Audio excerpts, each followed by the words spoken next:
satu penjelasan ringkas tetapi padat. Sebenarnya soalan-soalan yang Dr. Abdul Samad sebut itu selalu orang bertanya sebenarnya, ya, tentang niat ni, macam mana mau niat. Ada yang sebut, dia kata apa? Dia kata setiap kali orang kata kalau ambil wuduk bila angkat takbir itu mesti masuk. Masuk di mana sebenarnya? Itu tak jawab saya tu. Jadi Ustaz Somad saya jawab, alhamdulillah.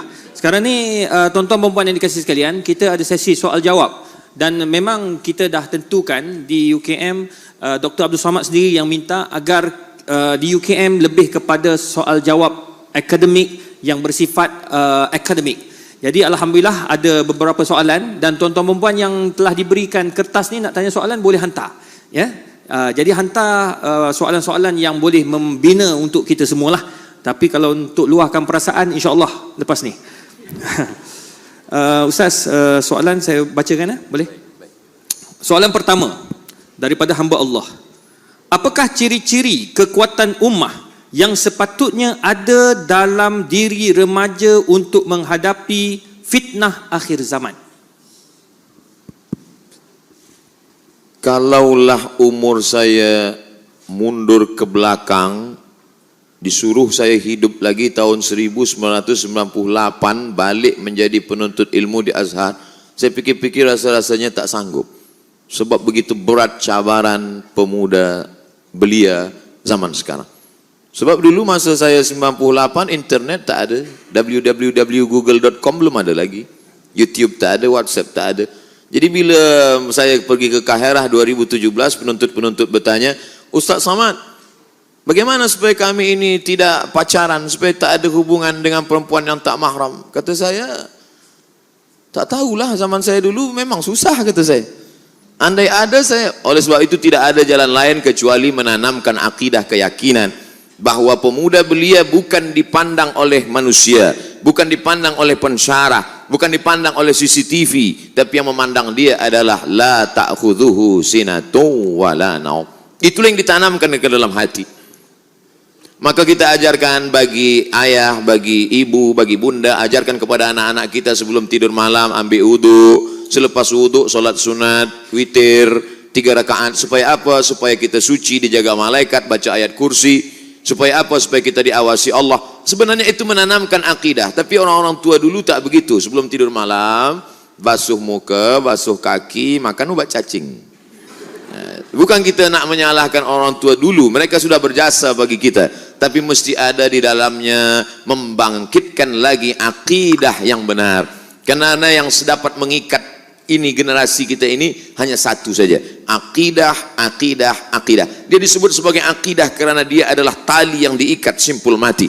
Dia disebut sebagai tauhid kerana dia berani mengatakan tiada yang lain kecuali hanya Allah saja. La ma'buda bihaqqin illallah, la mahbuba bihaqqin illallah. Sampai pada puncaknya la maujuda bihaqqin illallah. Yang wujud sebenar wujud hanya Allah semata. Kita ini wujud tapi sampai masanya nanti kita akan tiada berwujud kerana kita akan hancur dimakan cacing tanah.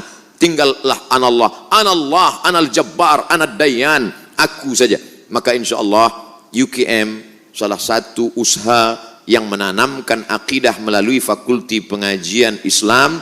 Ada jabatan Quran Sunnah, di sana ada jabatan akidah. Para filosofnya menanamkan akidah dengan menapis akidah-akidah yang sesat, dan di Malaysia pula dikawal oleh mufti. Maka dalam akidah Asy'ari, dalam fiqh Syafi'i, dalam tasawufnya Sunni, Junaid Al-Baghdadi dan Abu Hamid Al-Ghazali.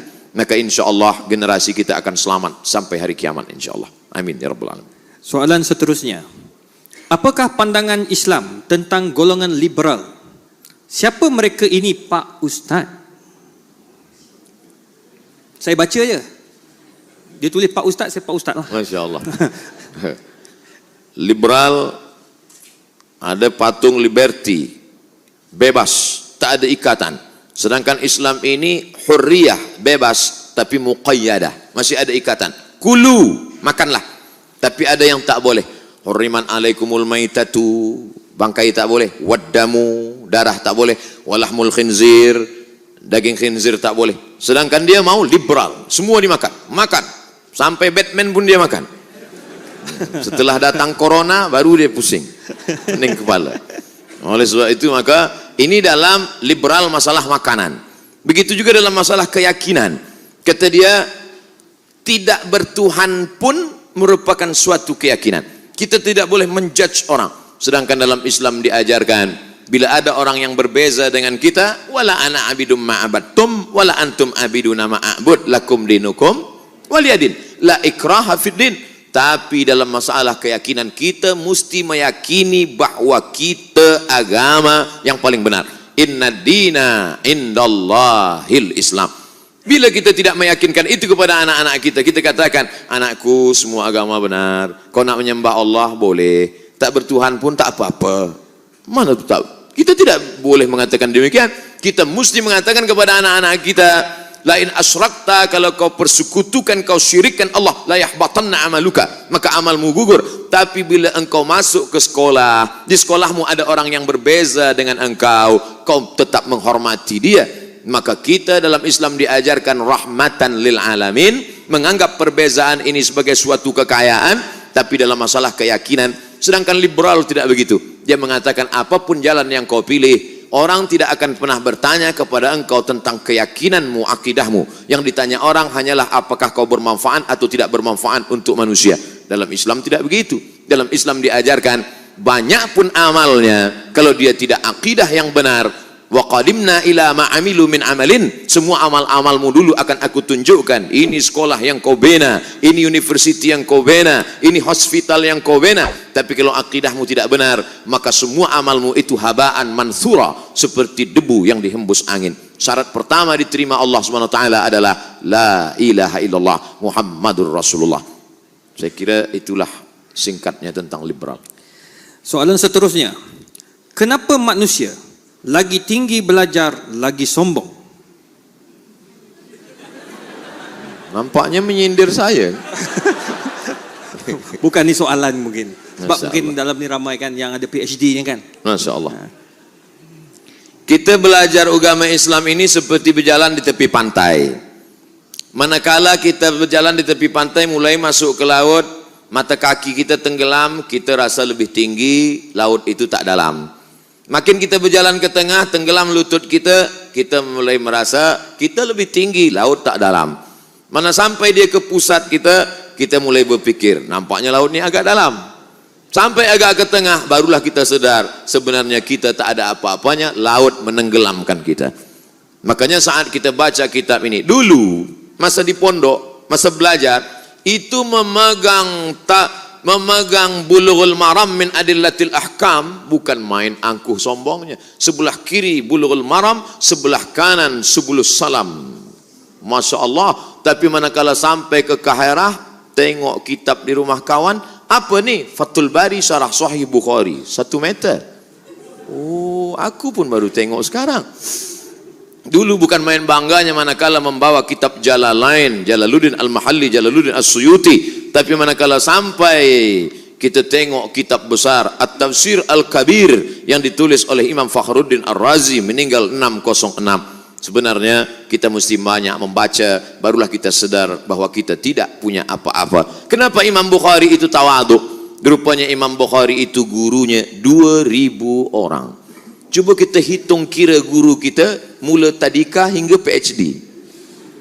Rasa-rasanya saya dah hitung-hitung tak sampai 200. Oleh sebab itu maka sebenarnya kita ni tiada apa-apa. Cuba baca kitab Al-Mu'jam Al-Kabir, Al-Mu'jam Al-Awsat, Al-Mu'jam As-Saghir. 3.500 guru daripada Sahibul Mu'jam At-Tabrani. Oleh sebab itu maka bandingkan pula dengan Imam Syafi'i, belajar di Makkah, belajar di Madinah, pergi ke Mesir, pergi ke Syam, pergi ke Persia, kembali lagi ke Uzbekistan. Berapa hafazan hadisnya? Kata dia sendiri mengaku 600,000 hadis. Orang yang sampai ke makam Al-Hafiz, apa kata Imam Abdurrahman As-Suyuti? Hafiztu 200,000 hadis, law wajadtu aktsara min dzalika la hafiztuha. Aku hafal 200,000 hadis. Kalau aku dapat lebih daripada itu, maka aku pun akan hafaz juga. Lalu kita di mana dibandingkan dengan mereka? Hadis kita hanya ada ketika laptop dibuka, laptop tutup, hadis pun hilang.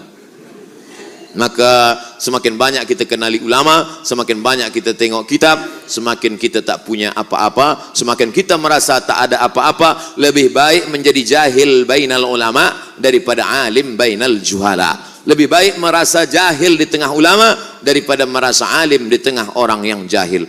Makanya kata Imam Syafi'i, ma jadaltu aliman illa ghalabtuhu wa ma jadalani jahilan illa ghalabani. Setiap aku berdebat dengan orang alim, pasti aku menang, dia kalah. Tapi setiap aku berdebat dengan orang jahil, pastilah dia menang, aku yang kalah.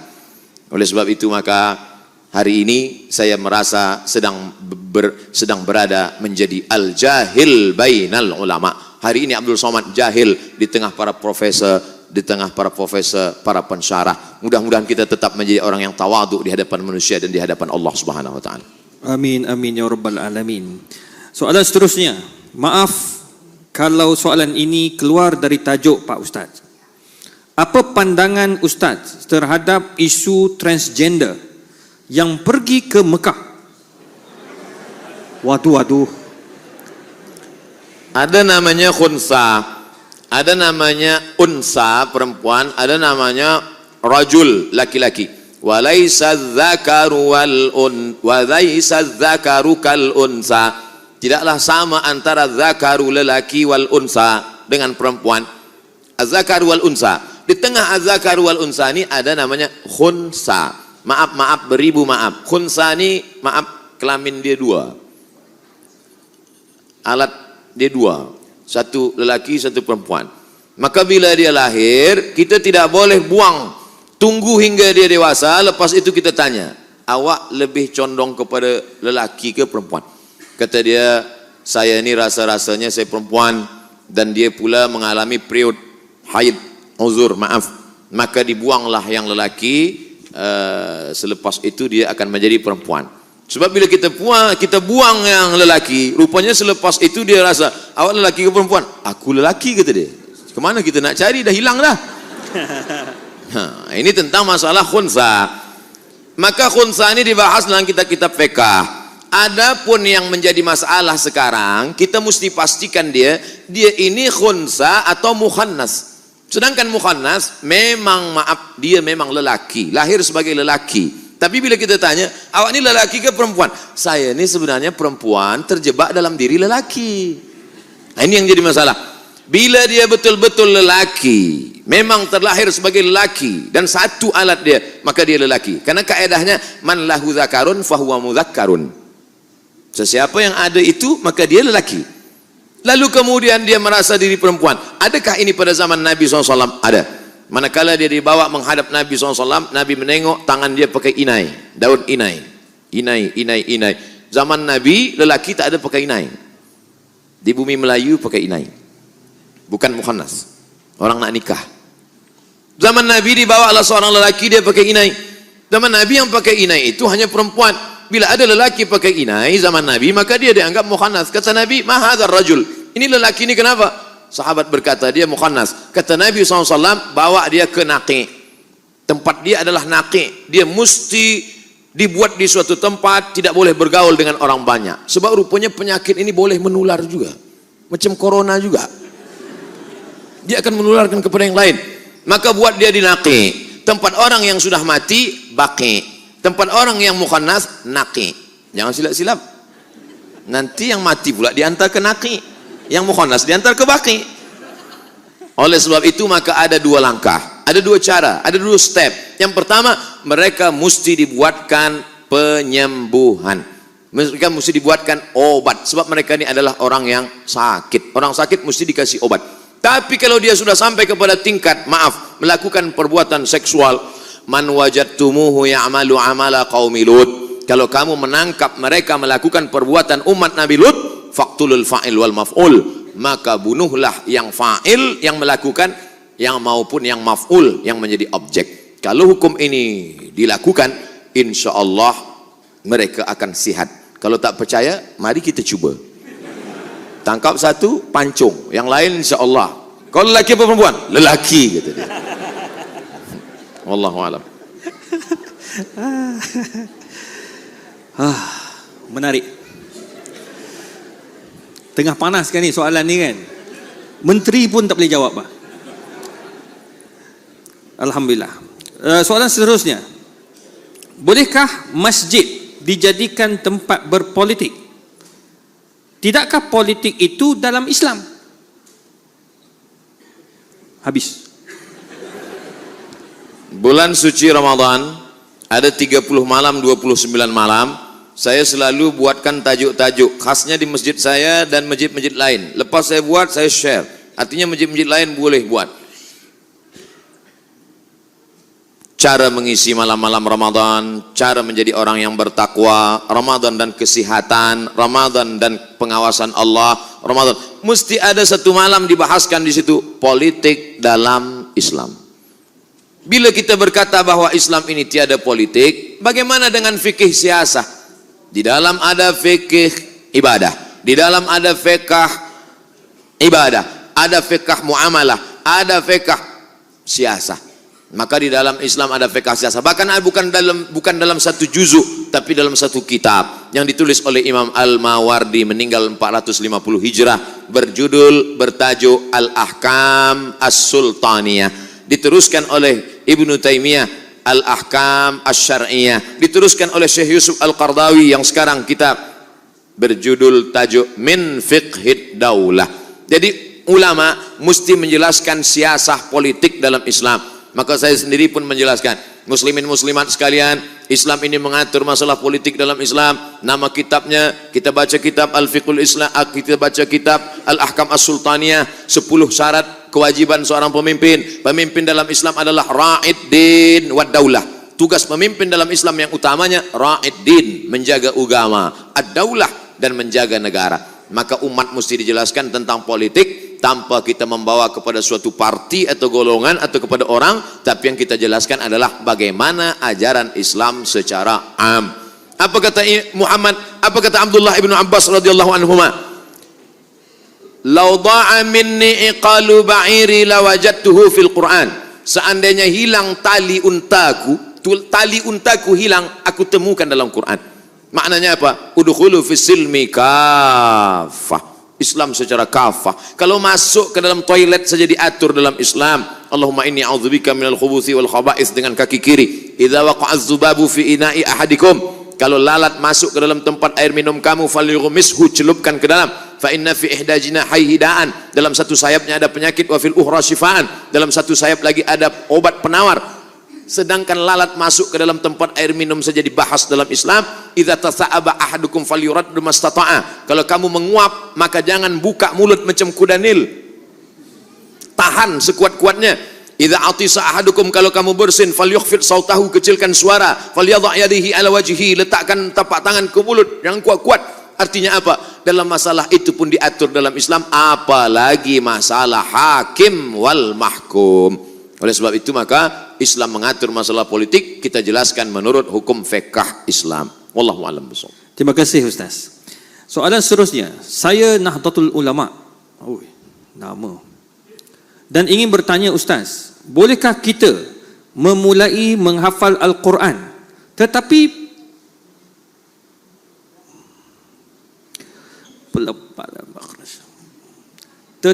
makhraj dan tajwid belum fasih? Syukran Ustaz. Barakallahu fiik. Quran ini ada 5 tangga. Tangga yang pertama mendengar. Wa idza quri'al Qur'anu fastami'u lahu wa ansitu la'allakum turhamun. Bila Quran dibacakan maka dengar baik-baik, karena memang belajar bahasa ini meniru.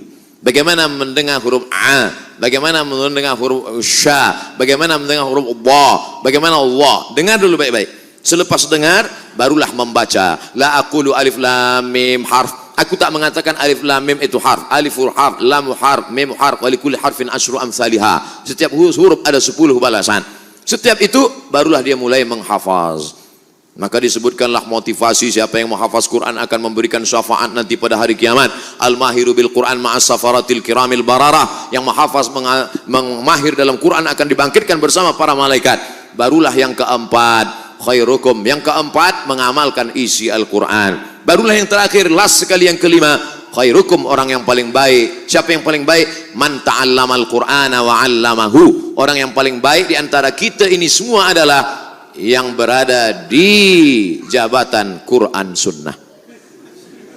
Begitu dalam hadis. Man ta'allamal Qur'ana wa 'allamahu. Saya sebut Quran Sunnah karena di situ dulu saya belajar. Nah, jadi kalau ada orang belum betul makharijul hurufnya, dia menghafaz, berbahaya. Di mana letak bahayanya? Dia susah untuk meluruskan nanti sebab dia punya dua beban. Hafazannya lagi, bacaannya lagi. Betulkan dulu bacaan, panjang pendek, mat, makharijul huruf, selepas itu barulah menghafaz. Wallahu a'lam. Assalamualaikum Ustaz. Apakah cara, kaedah yang paling baik apabila berhadapan dengan golongan yang berfahaman sesat? Kata Syekh Muhammad Mutawalli Asy'arawi, kata Sayyidina Ali karramallahu wajhah, Sayyidina Ali radhiyallahu an, aku tidak khawatir tentang masalah baik dan benar. Karena baik dan benar memanglah dari dulu sudah ada. Wa qul ja'al haqqu wa zahaqal batil. Tentang hak dan batil sudah ada sejak zaman dulu. Yang aku khawatirkan adalah orang yang batil berbuat, orang yang benar diam. Sehingga orang yang batil itu merasa bahwa dia benar. Batil, lama-lama jadi betul. Sebab orang yang batil diam. Sehingga dia tak boleh membezakan mana batil, mana betul, mana betul, mana batil. Lama-lama yang batil jadi betul, yang betul jadi batil. Bila kita tidak meyakinkan bahwa ini adalah ayam, bahwa ini adalah kambing, ada seorang tua nenek-nenek menjaga seekor lembu. Maka selepas itu dia perlu uang, dia mesti menjual lembu ini ke pasar. Maka dia pun bawalah lembu ini. Di tengah jalan dia berjumpa dengan orang. Hai nenek tua, ya berapa harga ayam ini? Ini aku bawa lembu, ini lembu bukan ayam. Lepas itu dah dekat ke pasar, orang bertanya lagi, cantiknya ayam, ini lembu. Siapa kata ini ayam? Dah sampai ke pasar haiwan, semua di pasar mengatakan, berapa harga ayam ni? Lama-lama dia jual lembunya dengan harga ayam. Semua. Maka kita mesti kenali bahwa kita benar dan ini adalah batil. Maka orang yang batil ini mesti kita luruskan. Orang yang bengkok mesti kita luruskan. Itulah mengapa pagi, petang, siang, malam kita minta ihdinas siratal mustaqim. Bukankah kita ini berada di jalan yang benar? Kenapa kita minta jalan yang lurus? Sebab kadang-kadang yusbihu mu'minan wa yumsi kafiran. Paginya beriman, petangnya kafir. Makanya kita disuruh baca surat Al-Kahfi. Man qara'a surat Al-Kahfi, siapa yang baca surat Kahfi yaumal Jum'ah, hari Jumat, adha'alahu min nur. Allah berikan dia cahaya. Dengan cahaya itu dia boleh membezakan mana hak, mana batil, mana bengkok, mana lurus, mana hitam, mana putih.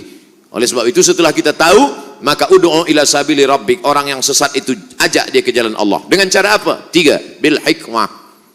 Tak mempan dengan hikmah. Wal mau'izatil hasanah. Mau'izatil hasanah pun dia melawan. Wajadilhum, debat dia. Punya ilmu debat dia. Makanya dalam Islam ada namanya ilmu munazarah, ilmu debat. Tapi dengan cara apa? Wajadilhum billati hiya ahsan. Di ujung ayat itu apa kata Allah menutup? Inna rabbaka huwa a'lamu biman dhalla an sabilih. Allah lebih tahu siapa yang sesat. Wa huwa a'lamu bil muhtadin. Allah lebih tahu siapa yang mendapatkan hidayah. Siapakah yang dapat menyelamatkan dalam perdebatan ini? Siapa lagi kalau bukan penuntut-penuntut dari Fakulti Pengajian Islam, falsafah, akidah wal falsafah. Wallahu a'lam. Alhamdulillah.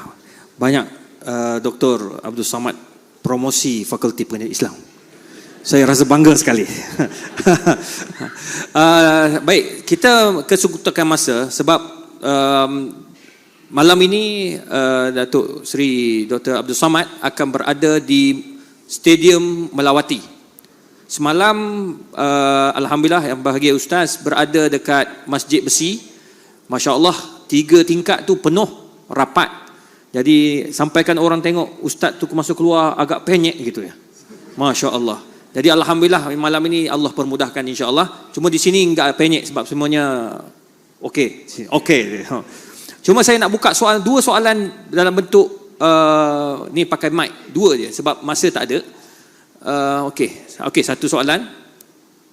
Terus bagi nanti kan jawab. Okey, silakan. Mana mic? Belah perempuan seorang perempuan. Prepare terus, siap-siap. Ada? Mana profesor perempuan? Jangan jadi malu kita ni. Ni. Allah. Makcik. Prof. Sekarang boleh tanya. Nanti. Ya. Bagi lelaki dulu. Bagi dia orang angkat dulu. Okey, silakan. Mana mic? Ladies first. Okey. Ustaz Somad kata ladies first. Bismillahirrahmanirrahim. Assalamualaikum warahmatullahi taala wabarakatuh. Ana Fatimah Yahya min هذه الجامعة كطالبة هنا في شعبة عربية. saya nak tanya mengenai batal wudu.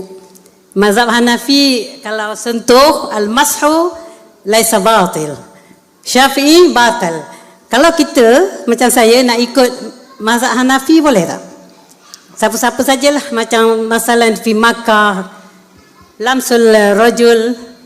Hadha soal faqat. Syukran. Terima kasih Ustazah sebab soalan pendek dan padat. Masya-Allah. Aula mastumun nisa, atau kamu menyentuh perempuan.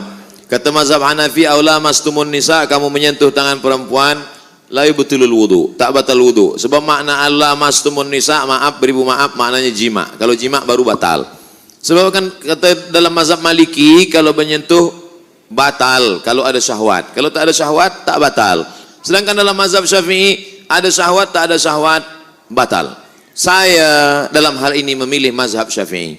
Kenapa Ustaz pilih mazhab Syafi'i? Apa hujahnya? Sebab mazhab Syafi'i lebih ihtiyat, lebih hati-hati, lebih selamat. Misal umpamanya saya bersentuhan dengan perempuan, lepas tu saya sembahyang, Allahu Akbar, datang setan berbisik, hai Abdul Somad, engkau tadi bersentuhan. Kata hati saya, tak batal, aku tak ada nafsu. Kata engkau tak nafsu, tapi adalah sikit. Maka di situ saya pilih mazhab Syafi'i sebab ihtiyat dia tinggi. Manakala saya bersentuhan, saya wuduk balik. Selepas itu datang setan menggoda, wuduk engkau sudah batal Abdul Somad. Kata saya, tak batal, sebab aku dah wuduk balik. Salahkah seseorang memilih mazhab Maliki, memilih mazhab Hanafi, kemudian menurut dia baca, dia tengok, lalu kemudian dia pilih mazhab ini? Salahkah dia? Maka kata Syekh Wahbah Zuhaili dalam kitab Al-Fiqhul Islami wa Adillatuh, orang boleh memakai mazhab talfik campur bisyarat. Syarat yang pertama, bukan tatabbu' rukhas, ingin mencari senang-senang mudah-mudah aja. Giliran berwudu, dia pilih mazhab Hanafi. Selepas itu hari raya kurban, orang bertanya, awak tak berkurban tahun ini? Tidak. Kenapa? Kurban sunat muakkad. Kurban dalam mazhab Hanafi wajib. Iya, aku wudu je Hanafi. Kurban aku pindah ke Maliki. Syarat yang pertama, dia tidak tatabu' rukhas, tapi kerana dia tengok dalilnya kuat. Yang kedua, kerana dia tidak dalam satu qadiyah. Salat dengan wudu dengan puasa bukan satu qadiyah. Yang dimaksud dalam satu qadiyah itu cara berwudunya Syafi'i. Selepas itu membatalkannya, pindah dia ke Maliki atau Hanafi, maka ini satu qadiyah. Apa beza wudu Syafi'i dengan wudu Hanafi? Wudu Syafi'i, air asal kena rambut sikit saja sah. Kena rambut sikit saja sah. Sedangkan Hanafi seperempat kepala. Dalam mazhab Hanafi, tangan dibasahkan, dimasukkan. Dia pakai hadis yang Nabi memasukkan tangan ke celah surban dan seperempat kepala kena. Karena kepala ini dibagi empat. 1, 2, 3, 4. Maka mesti kena seperempat kepala. Kalau seperempat kepala tak kena, maka batal. Sedangkan Maliki, cara menyapu kepala, dibasahkan dua tangan, semua. Dari depan ke belakang, maju lagi ke depan, kena dua telinga. Cara wuduknya dia pakai Syafi'i. Selepas itu dia pergi jemputan walimah. Selamat ya, barakallahu lakum wa baraka alaikum wa jama'a bainakum fi khair. Kena ujung. Lepas itu dia sembahyang. Orang tanya, kenapa awak tak wuduk balik? Tak batal lah, saya kan tak ada nafsu. Oh tak boleh, sebab cara wuduknya tadi Syafi'i. Kenapa dia melompat kepada Maliki atau Hanafi? Jadi orang yang alim, kalau cukup 3 syarat. Yang pertama, bukan tatabu' rukhas, bukan mencari senang-senang. Yang kedua, bukan dalam satu qadiyah, tapi berbeda qadiyah. Yang ketiga, dia alim dalam bidang fiqh itu, maka dia boleh. Begitu kata Syekh Wahbah Zuhaili, bukan kata Abdul Somad. Wallahu a'lam. Okey, kita ada satu daripada belakang. Pendek ya, jangan panjang-panjang. Okey, Assalamualaikum, saya Rizal dari Institut Kajian Etnik UKM. Daripada mana? Kita UKM. Kita, okey, kita. Saya ada 2 soalan, saya cuba pendekkan. Kalau terpanjang minta maaf Ustaz. Nombor 1, kalau dalam konteks kesatuan ummah, cabaran dan harapannya, kalau kita berbicara tadi untuk menyatukan orang mazhab-mazhab yang ada dalam Islam sebagainya, bagaimana kalau kita nak menyatukan aliran-aliran lain di dalam Islam seperti Syiah, Wahabi dan sebagainya bersatu bersama kami dalam konteks Islam. Itu yang pertama. Yang kedua, apabila berpindahnya ibu negara Israel ke Jerusalem, adakah itu petanda bahawa laluan untuk Dajjal daripada Isfahan Iran akan terus bersemayam di Jerusalem? Pandangan Ustaz. Terima kasih Ustaz. Terima kasih Dok. Dulu ada satu subjek di Al-Azhar namanya At-Tayyarat Al-Fikriyah Al-Mu'asirah, aliran-aliran pemikiran kontemporer dalam Islam, mengkaji satu masalah bahwa Israel tetap melakukan 5 hal untuk menunggu Mesias, juru selamat yang mereka tunggu-tunggu sampai hari ini. Karena menurut mereka juru selamat itu belum turun sampai hari ini. Yang pertama, semua Yahudi mesti kembali ke bumi yang dijanjikan Tuhan. Al-Ardul Mau'ud, tanah yang dijanjikan Tuhan. Itu syarat pertama. Maka pada tahun 1946 mereka pun beramai-ramai pindah. Hari ini 5 juta penduduk Israel sudah kembali. Yang dari Maghribi, yang dari Rusia, yang dari Europe kembali. Dengan syarat ibu, sebab mereka melihat nasab ini dari puak ibu. Yang kedua, mereka dulu pernah dihancurkan pada masa Kaisar Nebukadnezar yang menghancurkan Temple of Solomon. Maka mereka mesti membalaskan sakit hati terhadap Nebukadnezar. Kampung Nebukadnezar adalah Babel, Babilonia adalah Irak sekarang. Oleh sebab itu Irak mesti dihancurkan. Itulah makanya serangan kepada Irak ini terus bertubi-tubi hingga hari ini. Yang ketiga, bahwa bumi Palestina mesti hijau. Sebab syaratnya Mesias itu mau turun ke bawah kalau dia hijau. Agak-agaknya Mesias itu dari atas langit dia tengok, dah hijau atau belum? Bila hijau aku baru turun. Apa yang hijau itu? Itulah dia pohon gharqad, syajaratul gharqad. Dan itu ada disebut Nabi SAW. Apa kata Nabi SAW?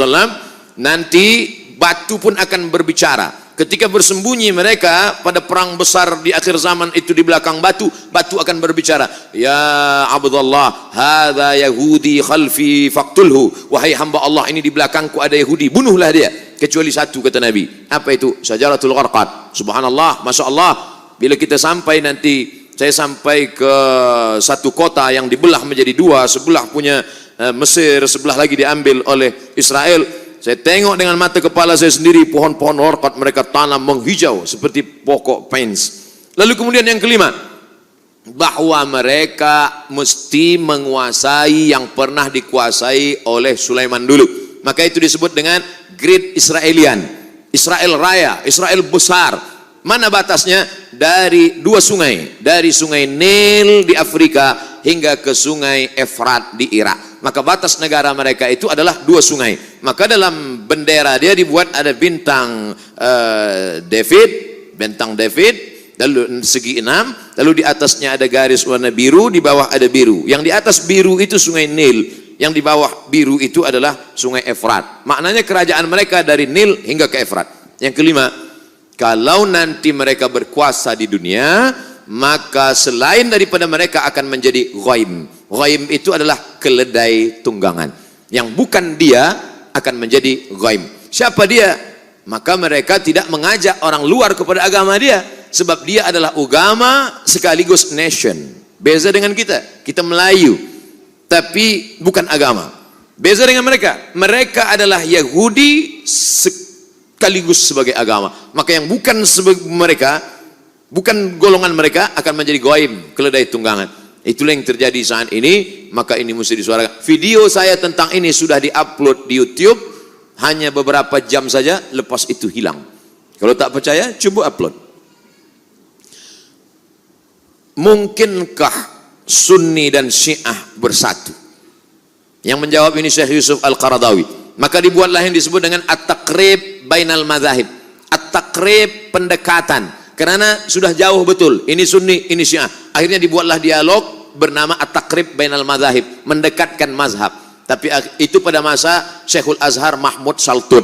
Berlanjutlah kepada Syekh Yusuf Qaradawi. Kata Syekh Yusuf Al-Qaradawi, akhirnya saya tak sanggup. Kenapa? Mereka mengajak Taqrib Bainal Madzahib, tapi sebenarnya mereka sedang melakukan tasyyi'us sunnah, mensyiahkan ahli sunnah. Di mana letak perbezaan kita dengan mereka? 5. Yang pertama, mereka berkata selepas Nabi SAW meninggal, dunia ini dipimpin oleh Sayyidina Ali. Ali meninggal dipimpin oleh Sayyidina Al-Hasan. Hasan meninggal dipimpin oleh Sayyidina Al-Husain. Husain meninggal dipimpin oleh Ali Zainal Abidin. Ali Zainal Abidin meninggal dipimpin oleh Muhammad Al-Baqir. Muhammad Al-Baqir meninggal dipimpin oleh Ja'far Shadiq. Ja'far Shadiq meninggal oleh Musa Al-Kazim. Musa Al-Kazim meninggal oleh, terus sampai ke bawah, imam yang 12. Imam yang ke-12 sedang bersembunyi sekarang, belum keluar. Sementara imam 12 ini belum keluar, dunia dipimpin oleh wilayatul faqih yang sekarang dipimpin oleh Khamenei.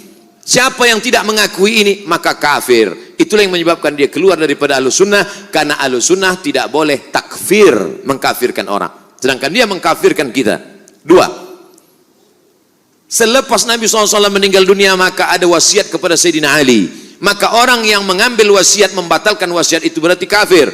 Abu Bakar dan Umar kafir. Makanya ada doa laknat sonamai Quraisy. Selepas sholat subuh mereka laknat, Allahumma la'an sonamai Quraisy. Siapa yang dimaksud dengan sonamai Quraisy? Abu Bakar Siddiq dan Umar Ibnul Khattab.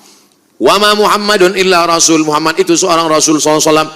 Qad khalas min qablihi rusul. Sebelum-sebelumnya Rasul sudah meninggal. Afa immata, kalau dia mati meninggal dunia, au qutila, atau dia dibunuh. Apa kata mereka dalam tafsirnya? Qutila, Muhammad SAW mati dibunuh. Siapa yang membunuhnya? Sammahuma, sammahu. Ada 2 orang perempuan yang sudah meracunnya. Sejahat-jahat perempuan adalah mereka berdua, sejahat-jahat lelaki adalah bapaknya. Siapakah 2 perempuan itu? Aisyah paling jahat, bapak Aisyah Abu Bakar. Hafsah paling jahat, bapak Hafsah adalah Umar. Sejahat-jahat perempuan Aisyah dan Hafsah, sejahat-jahat lelaki Abu Bakar dan Umar. 3. Sahabat Nabi yang beriman hanya Muaz, hanya Abu Dzar Al-Ghifari, Salman Al-Farisi, Miqdad bin Aswad. Selain daripada itu, sahabat itu kafir murtad. Sedangkan kita Ahlus Sunnah berkata as-sahabah udul. Abu Bakar Siddiq radhiyallahu an, Umar bin Khattab radhiyallahu an, Ali bin Abi Thalib radhiyallahu an. Sedangkan mereka mengatakan laknatullah alaih. Yang keempat, mereka berkata bahwa ada namanya taqiyah. Kalau kebetulan yang hadir ini ramai adalah Ahlus Sunnah wal Jamaah, maka ketika dia ditanya, engkau Syiah apa Sunnah? Dia akan berkata, ana Sunni. Sebab yang banyak ini Sunnah. Tapi kalau yang di sini yang datang adalah Syiah, ditanya, awak Sunni apa Syi'i? Ana Syi'i. Ini namanya taqiyah. Kalau yang kebetulan datang 50-50, 50 Sunnah, awak apa? Ana Sushi. Sunni Syi'i.